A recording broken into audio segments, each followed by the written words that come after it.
Assalamualaikum dan salam sejahtera. Utama TVS 29 Januari 2021 bersama saya Kazari Afindi dan rakan penyampai. Dan saya Balisa Sari antara tajuk utama TVS malam ini. Simulasi pertama penghantaran vaksin COVID-19 ke kawasan pedalaman berjalan lancar tanpa menjejaskan kualitinya. Timbalan Menteri Kesihatan kedua, Dato' Aaron Ago Dagang berkata proses itu penting bagi memastikan vaksin sampai di lokasi pemvaksinan dengan selamat dan terjamin. Memastikan pengekalan suhu ultra sejuk negatif 75% centigrade vaksin keluaran Pfizer terjamin sepanjang tempoh penghantaran dari tempat penghilangan di Belgium ke klinik kesihatan di Belaga ini. Dan juga selain dari itu kita juga dapat menilai kebolehsanaan proses-proses terlibat dalam pengendalian vaksin COVID-19 di seluruh Malaysia. Dan draft panduan pengendalian vaksin COVID-19 ini telah dibangunkan oleh pihak Kementerian Kesihatan Malaysia. Vaksin dihantar dari Belgium ke Belaga memakan masa 5 hari tanpa menjejaskan suhunya yang disimpan menggunakan thermal shipper. Penerimaan thermal shipper yang digunakan untuk menyimpan vaksin Pfizer semasa proses penghantaran dari penghilang. Kita juga dapat menimba pengalaman secara jelas bagaimana thermal shipper perlu dikendalikan. Penilaian suhu penyimpanan dibuat, vaksin dipindahkan ke tempat penyimpanan ataupun the top loading refrigerator dan pemulangan thermal shipper kepada pembekal. Belaga dipilih sebagai lokasi pertama simulasi itu diadakan kerana lokasinya di pedalaman serta keadaan geografinya yang menjadi aspek utama diambil kira. Sementara itu timbul persoalan sekiranya berlaku perubahan suhu pada vaksin atau tidak menepati kriteria yang ditetapkan. Dan ini respon wakil syarikat Pfizer Sendirian Berhad, Zureyah Syam Zainal Abidin. Sekali apabila dia masih lagi berada di dalam bidang kuasa Pfizer akan ambil kalau dia ada escalation, temperature dia berubah ataupun suhu dia berubah, kami akan ambil dan atas mulut ke bahagian manufacturing.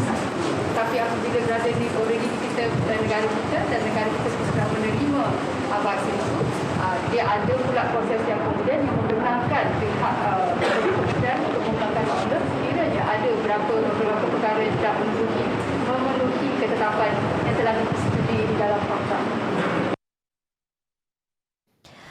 Baik, sementara itu, Ahli Parlimen Sibuti Lukan Nisman Awang Sauni mengharapkan Jawatankuasa Pengurusan Bencana Negeri JPBN Sarawak mengeluarkan satu panduan lengkap mengenai langkah yang sesuai untuk proses vaksin tersebut selepas simulasi penghantaran dilakukan hari ini.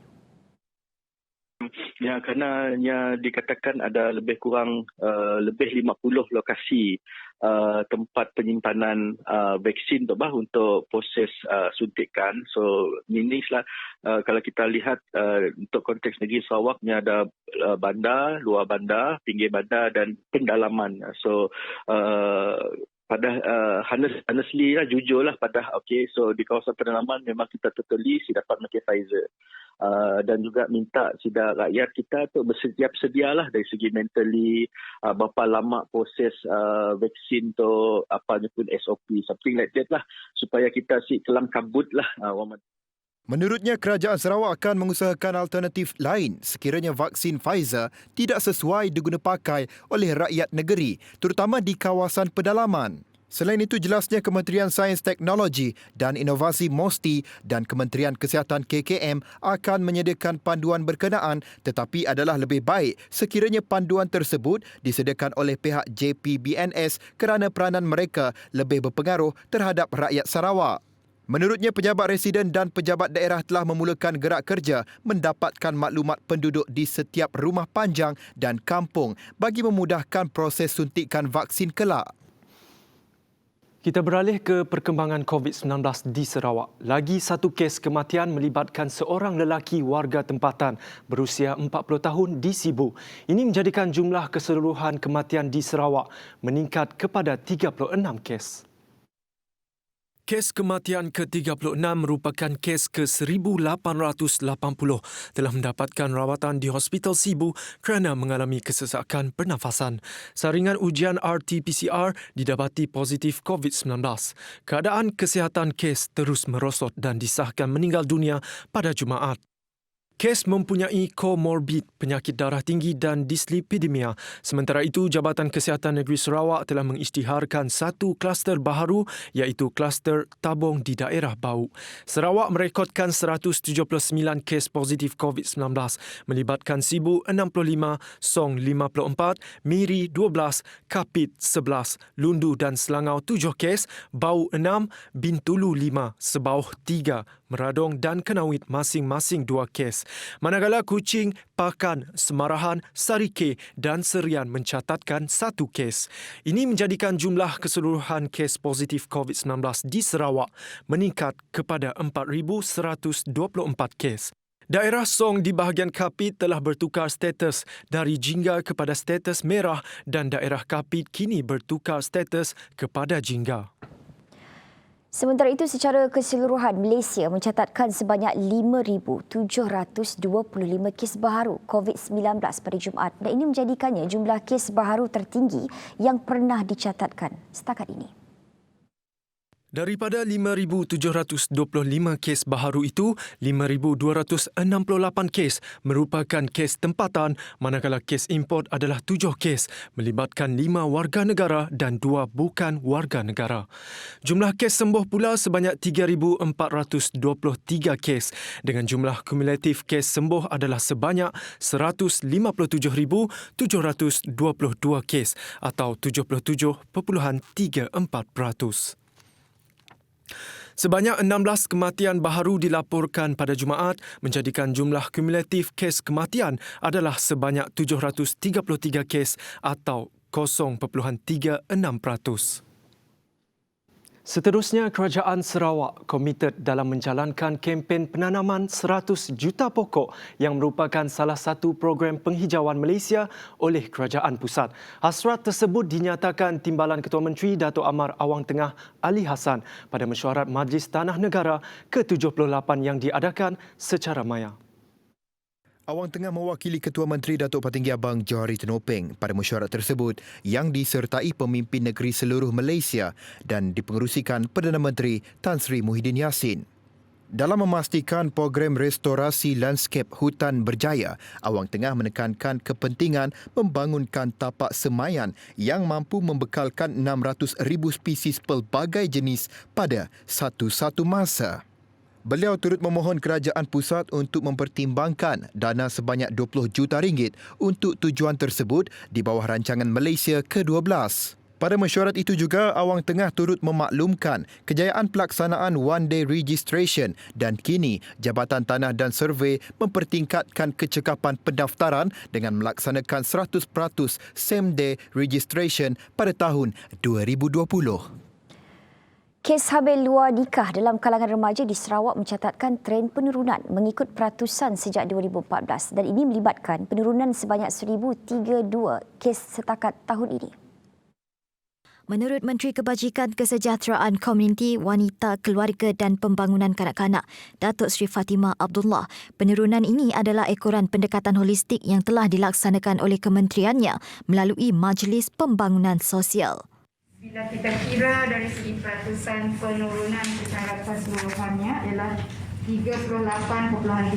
We have managed to reduce by 1,302 cases. Dari segi penurunan antenatal, kehamilan remaja atau jumlah kes baru antenatal menunjukkan penurunan by 2.2%. Jelasnya bahagian yang menunjukkan penurunan tertinggi dalam tempoh 2014 hingga 2020 adalah Semarahan sebanyak 57.2%, Betong 55.6% dan Mukah 53%. Sementara itu katanya beliau mahu remaja-remaja ini untuk tampil sendiri mendapatkan pertolongan dari pihaknya.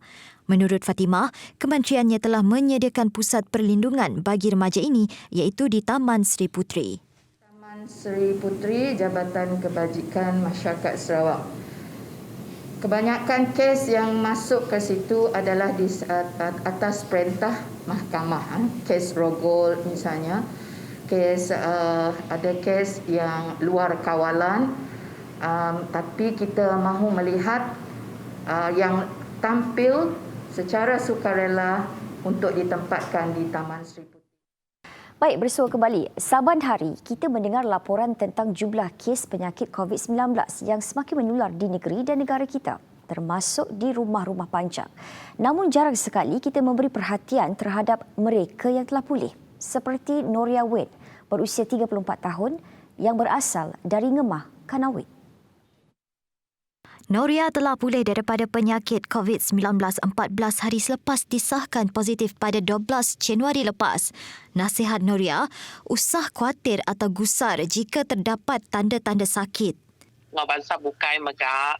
Nanti semak kita bisik tanda-tanda bakal bisik ngasai ke pedis dada, batuk, flu ataupun pedis kepala. Anda takut, kita ngagai sepikar. Anda mikir, pama udah kena penyakit tu, kita segini ada jalan bukai, ngujung ke mati, anda yang berkenyak. Selagi kesihatan menjadi keutamaan, peluang untuk pulih adalah besar. Gerinti suman kita yang paling penting, kita mesti positif. Anda yang ngerunding utai ke negatif. Lapan makin kita positif, makin kita mikir rempu kak gerai, uliah suman, penyakit tu adalah lapan kita. Ini paling penting. Apa yang penting, kata Noria, adalah pematuhan tinggi kepada prosedur operasi standard SOP yang telah ditetapkan. Mesti nyaga pengelikun rempu nitiah ke SOP pada perintah lah. Pasuk jaring, ngenak face mask, jauh ke diri ngau orang, anda yang semek. Utainya sama bagian. Nanti di kuarantin, dutu pun ngasuh kita belajar dengan caranya. Lapannya aja cara kena kita yang ngemunas ke penyakit tu. Kamu sudah kena. Sementara itu, kepada yang masih mempunyai perasaan takut terhadap bekas pesakit COVID-19, kata Noria, usah takut kerana kebarangkalian akan menjangkiti adalah kurang. Minta tolong semua bala ke luar. Pamanuan bisa nemu kapan belayan ka. Udah positif tapi ya udah berubat. Udah ambil tempoh karantin. Udah pansut. Dasuh bala dutur, bala misi. Anda yang takut ke sida. Anda yang kecil ke sida. Sida ya nadai boleh ngerampit nuan lagi. Seterusnya, dalam usaha membantu Kerajaan Sarawak mengekang penularan COVID-19, Borneo Medical Centre Kuching bersedia bekerjasama untuk merawat dan menerima pesakit COVID ke pusat berkenaan. Pengerusi ahli lembaga pengarahnya, Dr. Chew Chi Ming berkata, ini berdasarkan kepada peraturan darurat yang telah ditetapkan. Last year, 2020, we have been handling some patient from government public hospital. So-called outsourced public-private partnership to look after the non-COVID patient, right? But now under the emergency ordinance, we are asked to admit the COVID patient as well. Jelas Dr. Chew, pihaknya turut merancang menyediakan ward khas dengan kemudahan unit rawatan rapi. Planning for expansion of Borneo Medical Centre at the present Salvation Army land. And we are working with the state government for planning purposes, right? To make up to 200 beds hospital at the Simpang Tiga site. We are planning.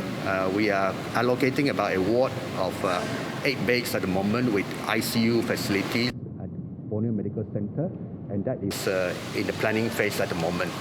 We're renovating now. Sementara itu, mengenai kesan terhadap pelancongan perubatan, Dr. Chew berkata, sejak sempadan ditutup, jumlah pelancong kesihatan jelas menunjukkan penurunan. The border are closed. Our main bulk of patients are from Indonesia. So at Borneo Medical Centre, we have about 15% of patients coming to us, mainly for secondary, tertiary care for cancer treatment, because we have got the only radiotherapy unit in a private centre in Sarawak.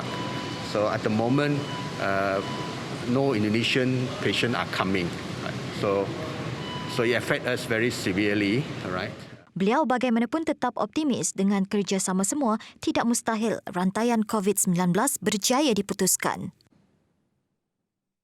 Sebanyak 569 set kelengkapan keselamatan diri telah diserahkan kepada pelajar tingkatan 5 dan 6 di beberapa sekolah menengah di daerah Betong memandangkan sesi pembelajaran bersemuka sudah bermula.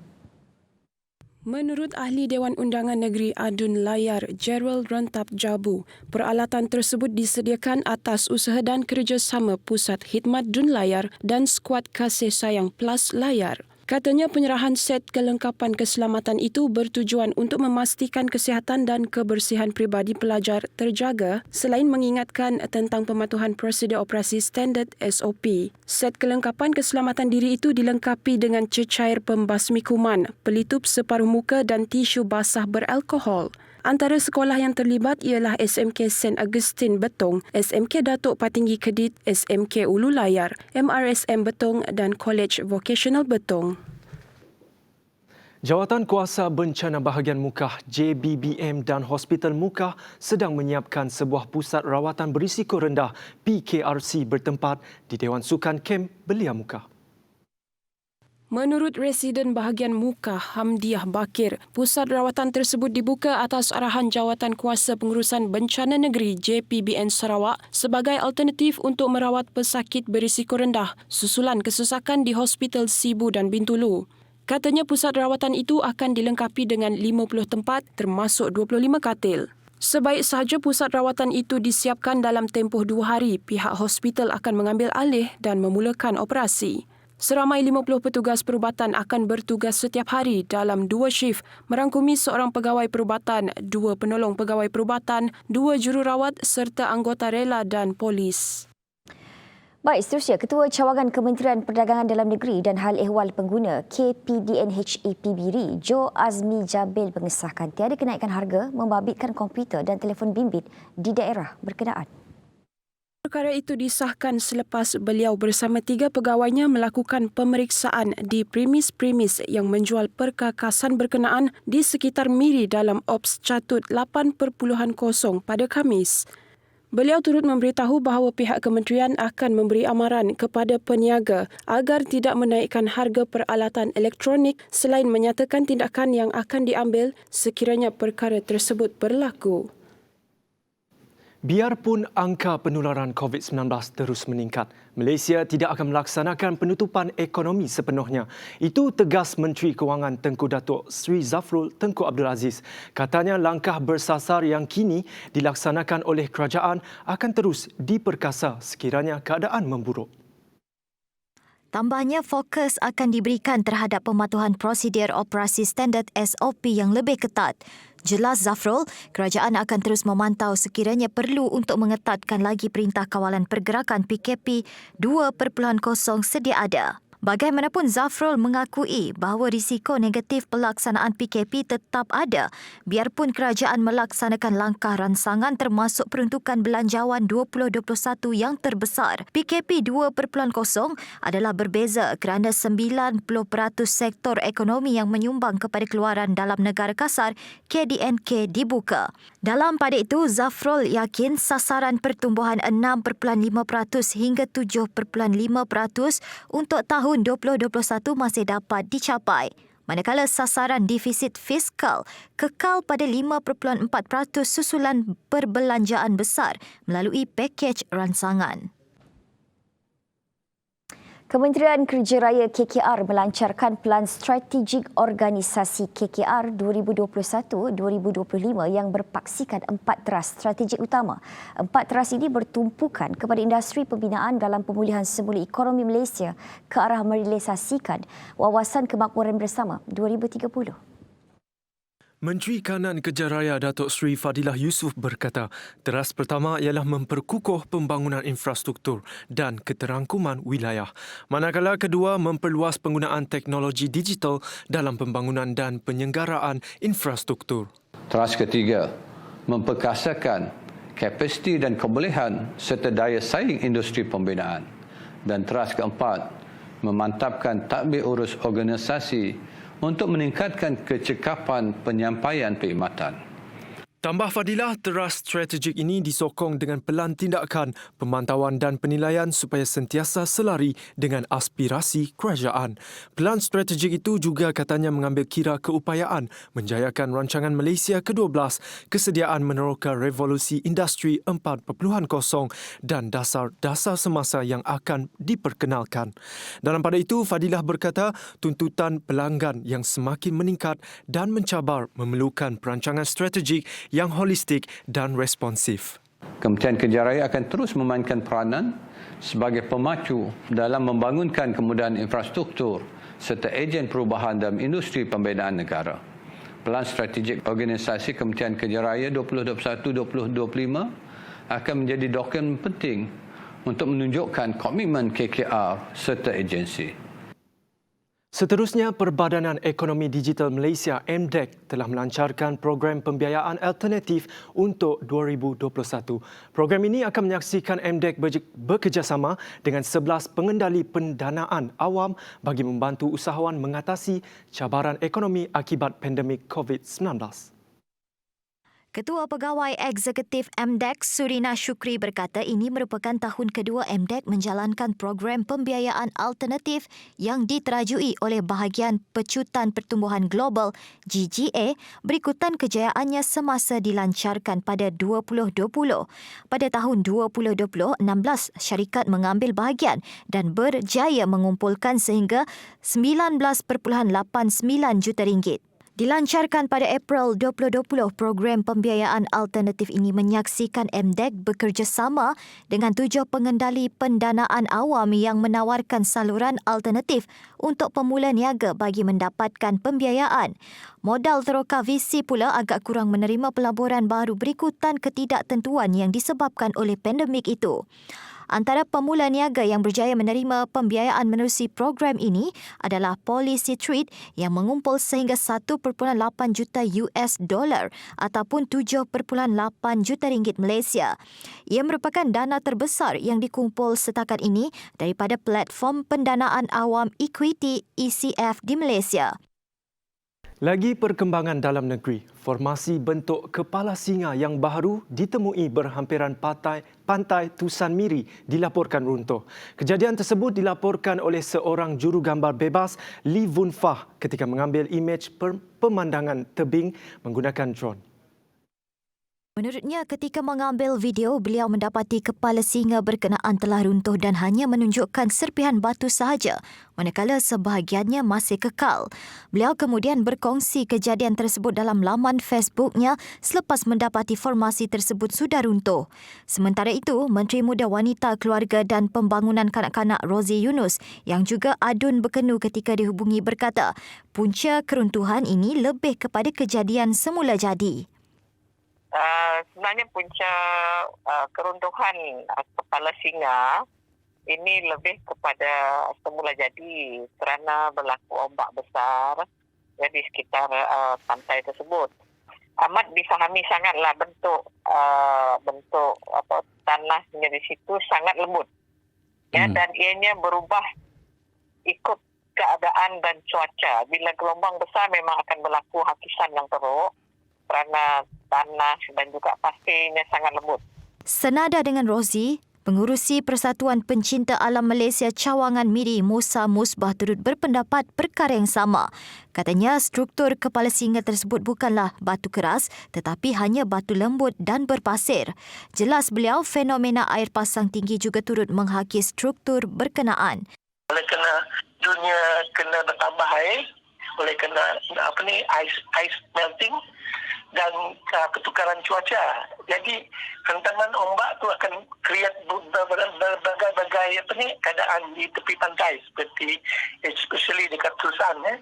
Jadi bermacam kadar rupa batu berbentuk, tapi dia tak permanen kerana di Tusan ni bukan batu kepur, dia batu pasir. Batu pasir ni kepur.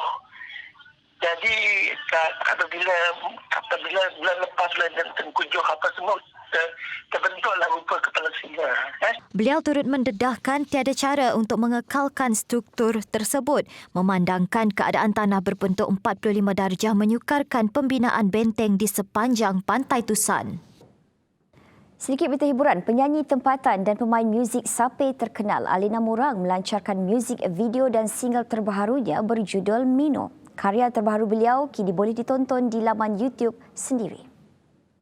Menurut Alina, Menok bermaksud rasa rindu kepada kampung halaman yang sememangnya sentiasa dikenang dan di hatinya. Jelasnya idea dan inspirasi muzik video Menok terhasil daripada memori masa lalunya. Katanya lagi, beliau mengimbau kembali kenangan ketika nenek moyangnya melakukan perjalanan jauh dari kawasan Tanah Tinggi Kemiri untuk berdagang dan berniaga. Pada masa itu katanya, mereka akan menyanyikan belian Menok dalam bahasa Kenyah yang bermaksud kerinduan, memikirkan sesuatu atau seseorang yang tidak ada. And I know that many people, bukan saja orang Sarawak ataupun orang Malaysia, tapi di dunia sekarang dalam situasi yang sama, rindu dengan orang, rindu dengan satu tempat. So I wanted to release this now. I hope you enjoy it. Don't forget to check out my YouTube page.